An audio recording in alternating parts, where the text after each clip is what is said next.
Next up, we have one of our female heroes on stage. Her name is Ertuğrul. I hope I pronounced it correctly now. I practiced in the coffee break. She is account manager of one of our main sponsors, OneTrust. They also have a stand outside. And she's an expert in the field of data protection, IT, security, and preference management. And she supports companies in introducing effective software solutions and implementing automations in order to collect the user data. What she will be talking about now is consent-based marketing and how data protection and marketing can actually work together successfully. So how can you use and leverage data, but still do it data compliant? Because in marketing, GDPR developed from a framework and a regulation that we all have to be compliant with to actually a strategic development. And taking a closer look at customer-centric approaches in marketing is definitely worth your time. And this is what Eda will be doing now. She will tell us how it can be implemented in practice and what you need to consider to do it right in your businesses. And with that, I want to welcome Eda on stage. Thank you. Hi. Thank you. Hi, everyone. Nice to see you, or not see you all. I'm Eda. Thanks, Nina, for the introduction. I am working since 1.5 years at OneTrust for the DACH region, everything related consent management, how do you manage consent, how you capture consent, how you maximize the consent that you eventually captured for your marketing strategies and for anything else that you really want to do. I'm here today with two of my colleagues. And lucky enough, I was the speaker today. For anything that you want to know or we want to find out later, we're also outside. And we're also today at the dinner. So with those I haven't spoken yet, I'm looking forward to speak to you. And let me get started. So I have a few things on the agenda today. One is, of course, what is the current landscape when it comes to consent management and capturing consent. What have these developments looked like? We've seen now third-party data is going away, cookies will be going away, everyone is focusing now on zero-party data, first-party data. What is it exactly? How can you maximize the management and the content that you've gathered from those? At the end, we are aiming to have a little Q&A, ideally also with my colleague outside, so if anything is open or you want to find out more, we're all right outside where you can see us. So let's get started with data privacy in marketing and the current landscape. What does the current landscape currently look like? First of all, a little historic back. When you have looked at a product or when you have talked to a customer, you didn't have any internet, you didn't have a phone, you didn't have any advertisement really on your phone that is aimed to, show you the content of a certain product. You didn't have any cookies. There was nothing. There was maybe word of mouth. So what really mattered back in the time was, okay, what is this company or this product all about? What is the price of this and what is the quality? These were the two very simple factors that you used to look at, or I used to look at back in the day. Moving forward, other factors became important, such as, okay, what is this company's experience? How long has this company been on the market? Do they actually know what they're talking about? What is the engagement in the other fields that they do? And now, when we look at here and now, we have seen with emerging laws, customers, me and you, have given or gained a certain sensibility of my data. So we've seen it now everywhere, not just 5 years ago, that you're currently being asked daily on if you want to consent on how your data is being used or is being processed. And sometimes you don't even know what that means. We have seen in many, many studies, and also in the study that I'm showing you right now, that trust and transparency, and if a company can provide those, they are more trusted and they gain their customers quicker, but also they can keep them longer. So the study that I'm currently showing you is saying 70% of the customers say a trust is a brand more important than ever. And this is eventually where we come in as OneTrust. So with everything that is being changing, I want to summarize the 3 challenges that organizations currently have when it comes to data management. First of all is the increasing regulatory landscape.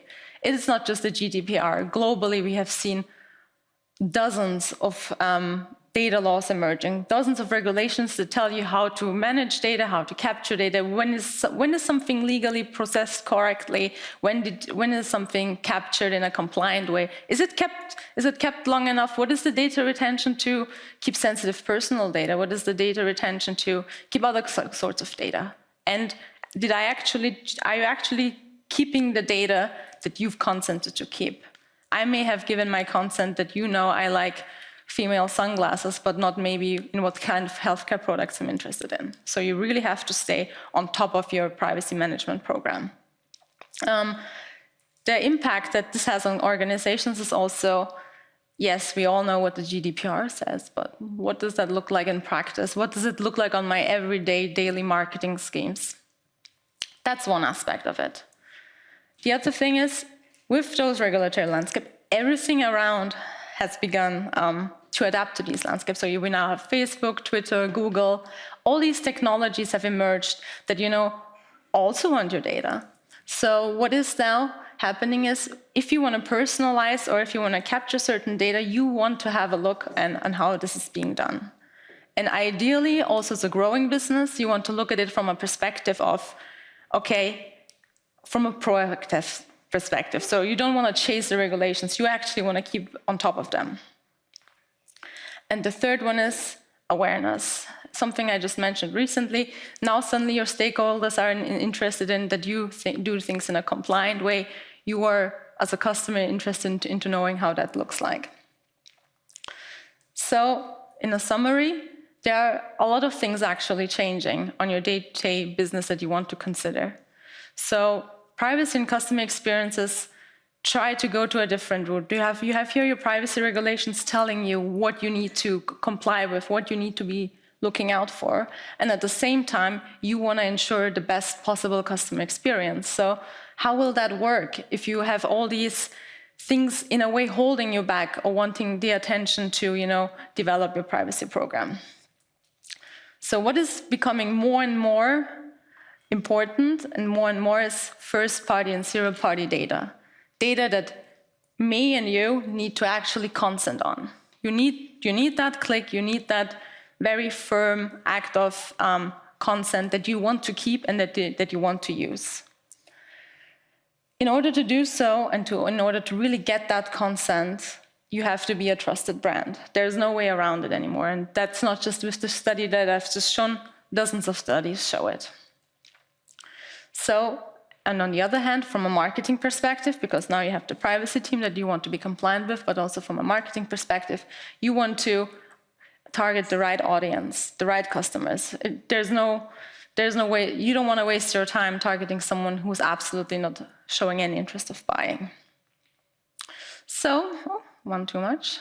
But also from a revenue of income perspective, of course, we've all believed that with the 50%, especially believe that by the end, the third-party cookies will be going away and you will have to focus on zero and first-party data. And what's more scaring is we all see this coming, but only a third of it is really fully prepared with a product and ideally with a software that can manage those. There's always the try to manage it by yourself, but you end up running after things that have been missing later. So, what can this look like in practice? There are a few things that your privacy teams or your marketing teams will want to consider. One of them is, of course, what is the structure of your database? You want to target the right people, you want to generate those leads, you want to use them, you want to keep them. How do you do that? How do you reach the customer from a marketing perspective? As a brand perspective, the brand reputation, the trust in the brand is equally important. You want to control how you communicate to your customer. You want to be able that the customer also ideally communicates back to you, so you can use what they're saying in order to target them better. From a marketing perspective, you want to try out things. Targeting customers in healthcare is very, very different than targeting customers for sunglasses or fashion or anything other. So there's no one single playbook in how to target certain kinds of people or certain kinds of branches. At OneTrust, we thought about, okay, how can we see these challenges that are for your privacy team, for your marketing team, and really fill the gap that is currently existing. So one of them is, as a privacy team, you look at the legal aspects. You want to make sure you can lean back and say, okay, I'm compliant with those dozens of regulations, some of them in the US, some of them in Germany, or with the GDPR or the whatnot. So you want to look at this. And ideally, you don't want to put yourself into a position where you then can get a fine or, risk a fine or lose customers because they just, lose their trust in you. The other one is, of course, with the data that you've now collected in a compliant way, you want to use it, you want to activate the data. What does that data actually mean? You want to do maybe certain A/B testings to find out what works and what doesn't work. So with what we thought and what we have built at OneTrust is kind of a tool where both players come together, both teams and both structures working together. So it doesn't matter then in which team you are today, if it's the privacy or the IT risk or the security, whatnot, you want to be able to have a sustainable chain of thought, but also sustainable direction that will keep those customers with you. So I've mentioned it before. I'm looking now at the earned data that is ultimately what will be relevant or is already very relevant now. The data that you can collect can be zero-party data. Ideal. I tell you what I want. I tell you what I'm interested in. I'm interested in sunglasses. And the first-party data that you capture can be browsing history, can be locational data, social media interactions, but ideally, the communication preferences, what I tell you what I like in a newsletter or in a preference center, is what you will want to look at now and what you will look at in the next 5 years. So, consent can mean not just yes and no, it can also mean I'm interested in one thing or in the other. So we have looked at different consent and preferences types that you not only collect consent, but that maybe enable me or your customer to communicate with you what I am really interested in. This can be, of course, via SMS. It can be I sign up for an email newsletter. It can be I'm sharing my location with you, or ideally also I can tell you in what frequency I want to hear from you. Maybe I don't want to hear monthly from you. Maybe I want to hear every 2 months. Maybe I want to hear weekly, depending on what it is that I need or what it is that I'm interested in. If you enable your customers to really give you that information, not just only have a more real information that you can use, but also I know what kind of information now you have on me. I have provided this company with information that I'm interested in your healthcare products and that I want to hear from you on a monthly basis. So it's a two-way street. One of them is for me as a customer, the trust that I have to see what kind of data do you have on me, because I pretty much doubt that you all know what kind of data company XYZ currently has on you. I don't even know. So seeing really what kind of data you have on me and how I can by myself manage that data and not write the DPO on the homepage I've just seen what I want and not want, can be a good interaction with your customers, but also ensure that you are compliant. And this is exactly where those two teams then come in. So what can this look like in real? So we have 5 steps, very quickly summarized what I'm actually trying to say to you today. One of them is you want to increase opt-in rates. Yes, there are certain ways to do it. How does it look graphically? I'll show you in a second. You want to reduce unsubscribes. Maybe if you are offering 5, 6, 7 products, maybe I'm interested in 3 of them. Good, but I don't want to hear about all the 4 of them. So is the only option that I really have to unsubscribe to all of them? Or will you give me the opportunity to actually communicate to you, hey, I'm only interested in 3 of them, come target me. So you see there will be a little bit of a difference.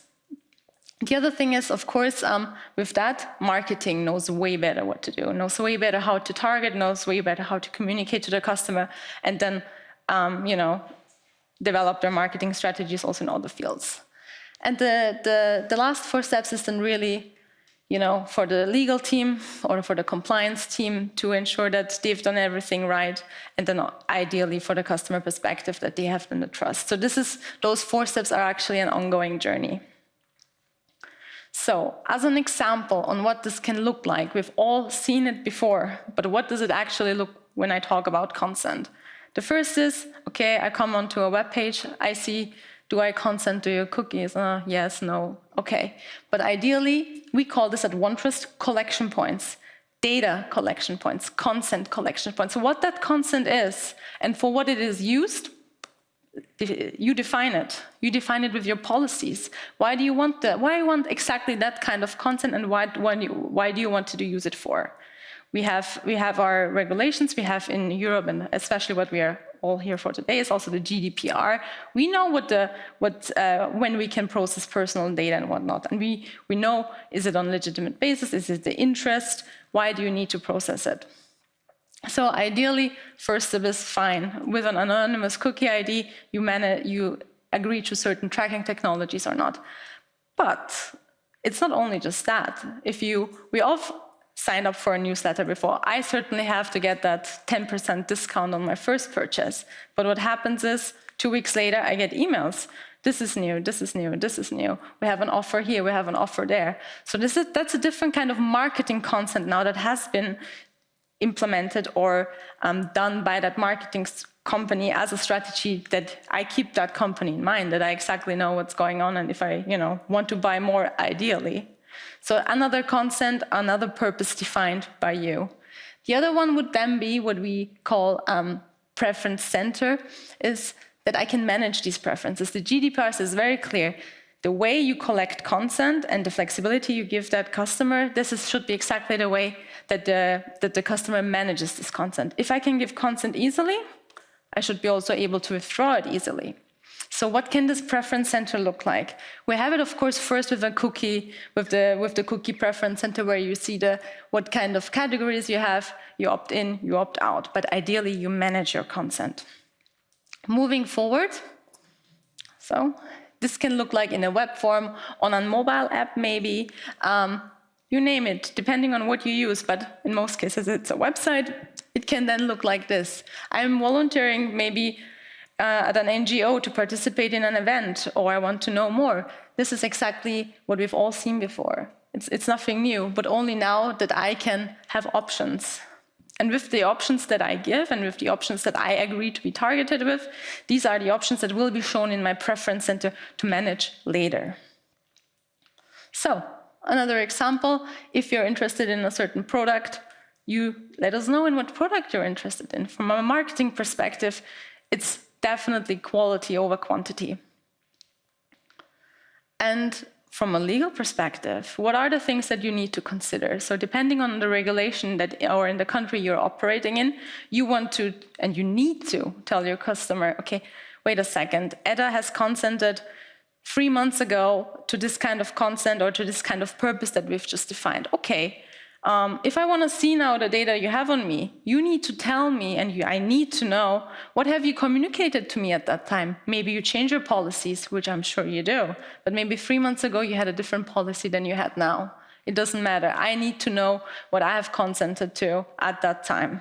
And if you change your policies later, that's a different story. But you need to be able to, and it will happen. Data subjects will want to know the data. You will need to show your local authorities, in case of a check, what has been collected and for what purpose. So how do you do it if you have thousands of data subjects? And if you have maybe dozens of changing policies?